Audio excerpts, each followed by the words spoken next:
Alek, and playing Volcanics. So, start off, play one Firestorm guard. He's pot of avarice for the deck. You add four pyros from your graveyard to your deck, shuffle them, draw 2 cards. So, next is one Flamevells Archer.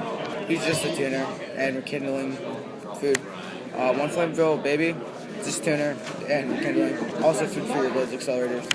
I play counter because in the grave, he's Magical Cylinder as long as you control, or as long as you have another pyro in your grave. And then I play 2 Volcanic Doomfires. It's because when he's face up on the field, your opponent has to attack him. And when he destroys monsters by battle, you destroy all your opponent's monsters on face-up monsters on the field, and they take 500 for each. Next is 2 Volcanic Slicers. Because it's good first turn play. You summon him. His effect, once per turn, you can inflict 500 points of damage to your opponent. So, good for first turn. Then I run 2 Beast King Barbarosas. He's also a very good first turn play. Then I run 2 Flamvell Magicians. It's my tuner of the deck. Then I run 2 Flamvell Poons. It searches out any of my Flamevells. Then I run 3 Volcanic Shells. Food for your accelerators. Then I run Rockets. They add your accelerators from your deck or your grave to your hand.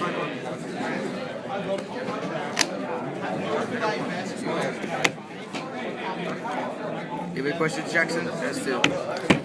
No, I don't really see a Flamevell deck like in huge action. What's its best play? Best play is you go, if you've already brought out your Doomfire and you're holding a Rocket, best play is to go Rocket into your Blaze Accelerator or Tri-Blaze, whichever one you need from your graveyard, so that way you don't waste your deck play. Alright. Next, for spells, it's 1 Reborn, because it's staple in this format. Next is 1 Gold Sarcophagus. I like it because you activate it and you grab whatever you need. Then I play 1 Rekindling. It's for the Flamevells. Then 2 Blaze Accelerators. Super. They are what gets out your Tri-Blaze Accelerators.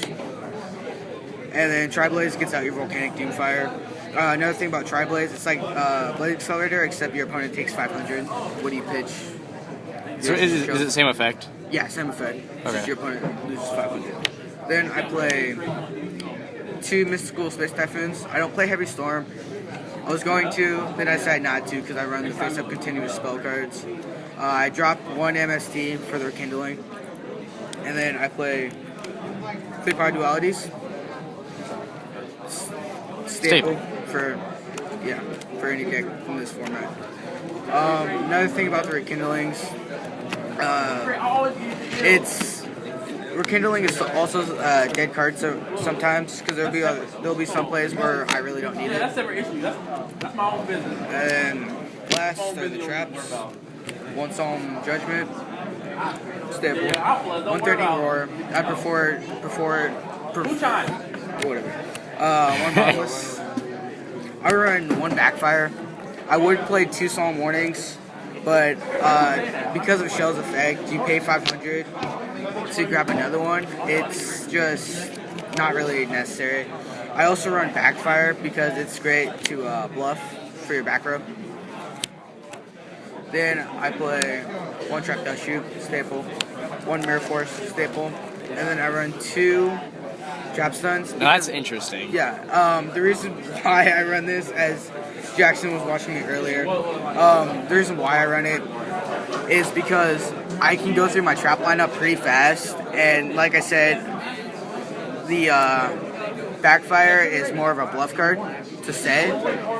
There are some situations where I do activate it just to piss off my opponent, but usually I don't need to. But most people side the Trap Stuns. I like running them.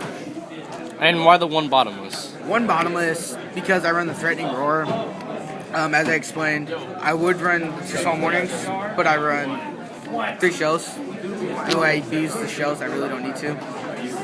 I would like to run the other Bottomless, but Threatening also has this advantage where it can stall for me for 1 turn.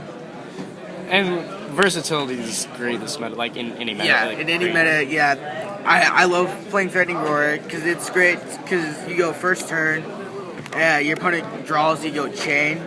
So they really sit there and they special summon all they want, and they can't attack till next turn. And with this deck, usually next turn, you can open up with Rocket, Blade Accelerator, and Shell. Alright, and then personal text, yeah. Yeah, and then my personal techs, as I said, are the 2 Beast King Barbarosas. I should have asked about that. Why do you run them? I run them because, well, like I said, they're great first turn plays. With this deck, I have outs for almost every situation. But yeah, that's about it. It's also good because you drop it in first turn, your opponent gets a little intimidated by it because you could be playing Little City or any of that. I mean, they could be afraid of the skill drain too if we're playing Barbaros. Yeah. Something else. I would stress my side deck. It's a little off. It's a little funny, but it's hilariously good.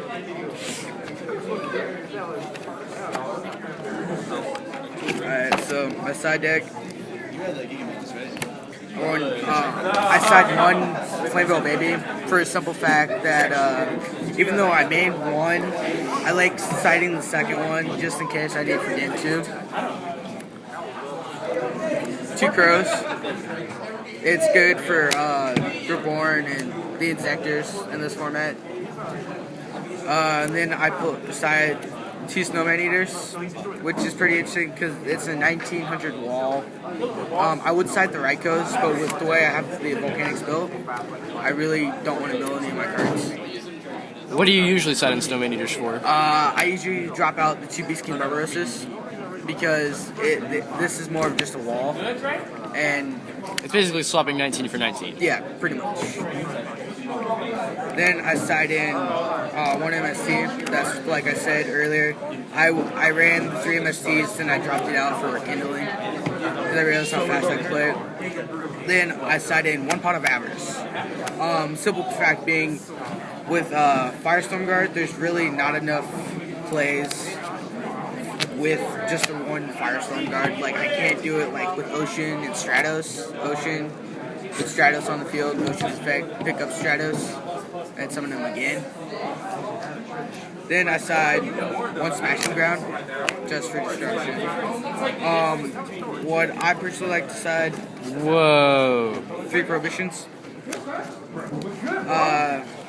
With these, I side these for against the agents because you go first Prohibition for Earth, that stops them a little bit, then you go second one for whatever you want, third one for Hyperion.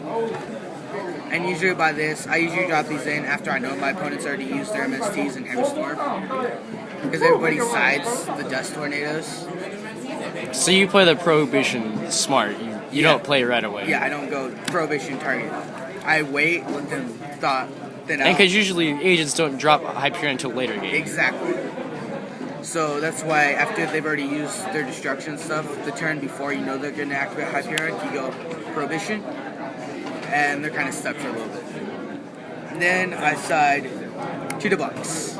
I like playing the 2 Debunks because some people main the Veiler, and other people side the Crows and Veilers, Battle Fader, Treg, and Goros, and Smoke Stops. Then I side 2 Royal Prisons. And this is the new card that came out in Order of Chaos. In Order of Chaos, it's like Oppression, except it stops both players from special summoning from the grave. And when I side these in, like I said, I side out the Rekindling, and I don't special summon from the grave with this, unless I use Reborn to target Barbaros, but other than that, I have no need to. And Rocket adds the Blade Surges from your hand, or from your graveyard to your hand, so that's why. I found Royal Prison is a little better choice over Oppression, because they can stop my Doomfires from hitting the field. And if I've already gone through all my Rockets and my Firestorm Guard, I'm kind of screwed with running that. Next is my extra deck. It's interesting. I run one Zenmeister. Interesting. Yeah, I was debating on if I should run it with 2 Utopias or not, and it was more convenient at the point I put this deck together. Then I run 1 Utopia. It's because majority of the cards I run in here are level 4s. Next, 2 Slashers. I prefer it over Catastor or Magical Android because, well, Magical Android's even, but I can also rekindling for it. Then I run 2 Flamvell Ukazis because he has trample, and I can, This is Yu-Gi-Oh! We don't say trample. I'm sorry, he pierces. 1 Iron Chain Dragon, it's convenient level 6. 1 Ancient Fairy Dragon because he can special summon, and if